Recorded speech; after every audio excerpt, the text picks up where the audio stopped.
শুরু হয়ে গেলে আগে পা থেকে শুরু হয়ে আস্তে আস্তে গলার দিকে আসে। হাদিসে যেমনটা এসেছে, সূরা ওয়াকিয়ার মধ্যেও আছে যে পায়ের দিক থেকে যন্ত্রণা শুরু হয়ে আস্তে আস্তে আস্তে আস্তে এই গলার দিকে আসে, এবং আত্মাটা গলার এখানে যখন চলে আসে, এখান থেকে মালাকুল মউত আত্মাটাকে নিয়ে চলে যায়। এবং চোখ দিয়ে তাকিয়ে থাকে মানুষ। রুহটা চলে গেলে মানুষ চোখ দিয়ে তাকিয়ে থাকে, দেখবেন এই কারণে মৃত ব্যক্তি তাকিয়ে থাকে, চোখ খোলা থাকে। এবং তখন আসমান থেকে সিঁড়ি নামিয়ে দেওয়া হয়, ওই সিঁড়িতে করে আত্মা চলে যাচ্ছে, ও তাকিয়ে দেখে যে আত্মা চলে যাচ্ছে। এবং মানুষ মারা যাওয়ার পরে চোখ জীবিত থাকে অনেকক্ষণ। মেডিকেল সায়েন্স যারা পড়েছে তাদেরকে জিজ্ঞাসা করবে, মানুষ ডেড হয়ে গেলেও চোখ দেখবেন আরো কয়েক ঘন্টা, হয়তো আরো নির্দিষ্ট একটা সময় পর্যন্ত চোখটা কিন্তু জীবিত থাকে।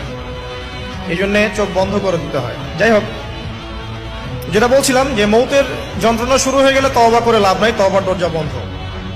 আর পশ্চিম দিক থেকে সূর্য উঠে গেলে তওবা করে লাভ নাই, তওবার দরজা বন্ধ। তিনটার সময় তওবা করে লাভ নাই।